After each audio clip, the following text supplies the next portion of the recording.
So hi everyone, my name is Jessica Magana, and today I'll be presenting on horseshoe kidney, which is a fascinating example of an anatomical variant in the human urinary system.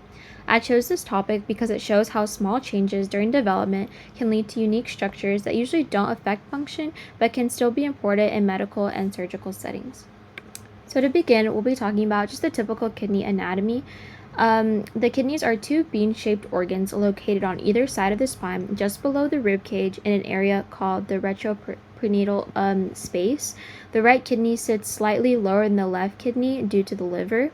Each kidney has a renal cortex and an inner renal medulla. The medulla contains structures called renal pyramids, which drain into the renal pelvis and then into the ureter, which carries urine to the bladder. Blood enters the kidneys through the renal arteries, which branch directly from the abdominal aorta and leaves through the renal veins, which drain into the inferior vena cava.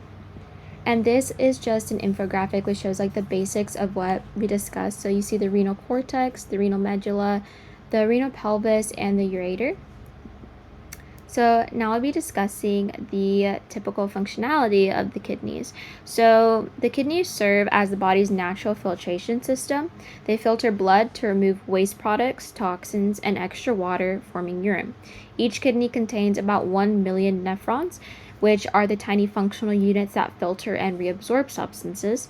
The kidneys also help maintain electrolyte balance, regulate blood pressure, and produce hormones like erythropoietin, which stimulates red blood cell production, renin, which helps control blood pressure, and calcitriol, which is the active form of vitamin D, which helps maintain calcium levels. So overall, the kidneys are essential for maintaining homeostasis in our bodies. So this diagram shows the functionality of the kidneys when it comes to filtration, reabsorption, secretion, excretion. It shows the pathways in which these waste or toxins are filtrated through or reabsorbed through. And then here's also another infographic showing the nephron anatomy, so the functional unit of the kidney. Now let's see the horseshoe kidney. So this is a congenital anatomical variant. In this condition, the lower poles of the two kidneys are fused together, forming a U-shaped structure that resembles a horseshoe, hence the name. The fusion occurs during fetal development before the kidneys ascend from the pelvis to their normal position. Because of this fusion, the kidneys usually can't move all the way up. They're trapped below the inferior mesenteric artery, which crosses over them. As a result, the fused kidneys tend to sit lower in the abdomen and slightly more toward the midline. Although this structure looks different, it usually functions just like a normal pair of kidneys. And in this image here, we can just see what a normal kidney system looks like. So these two kidneys are obviously not intertwined together, but the horseshoe kidney, you can see their lower regions are together, forming that horseshoe shape. And this is just a closer look at what the horseshoe kidney looks like. So, prevalence and population statistics. Horseshoe kidney is actually one of the most common renal fusion anomalies, occurring in about 1 in every 500 people, or roughly 0.2% of the population. It's twice as common in males as in females, but this just serves as like a slight difference. The ratio is 2 to 1. It's also can be comorbid with other genetic conditions like Turner syndrome, trisomy 18, or Down syndrome. And then this is a CT scan just highlighting what the horseshoe kidney looks like. So what's highlighted in red here is the horseshoe kidney. And then you can see again over here the comparison between what two normal separated kidneys look like and what a fused kidney looks like. So clinical and diagnostic considerations. Even though horseshoe kidney usually doesn't cause symptoms, it's still clinically important to recognize. Because of its lower position and the way the uterus crosses in front of the fused tissue, urine flow can sometimes be obstructed.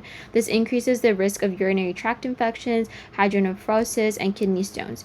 Radiologists must also be aware of this variant when interpreting CT scans, MRIs, or ultrasounds, because the kidneys appear in a different position than expected. From a surgical perspective, it's crucial to know the variant blood supply, since the renal arteries and veins may not follow the usual pattern. During surgeries like nephrectomy or renal transplantation, surgeons have to avoid cutting through the isthmus, which is the bridge of tissue connecting the kidneys. And here again, it's just highlighting those parts like the inferior vena cava and just how important it is to be super careful when performing surgeries with people who do have horseshoe kidney. And just to finally summarize everything up, a horseshoe kidney is a congenital fusion of the lower poles of the kidneys. Even though it looks different anatomically, it usually doesn't interfere with normal kidney functions. However, understanding this variant is very important for diagnostic imaging and surgical planning since it can change the position of the kidneys and their blood supply. Recognizing anatomical variants like this one reminds us that not every body follows a textbook version of anatomy, and awareness of these differences can definitely help to improve future patient care. And then these are my references. Thank you so much for listening.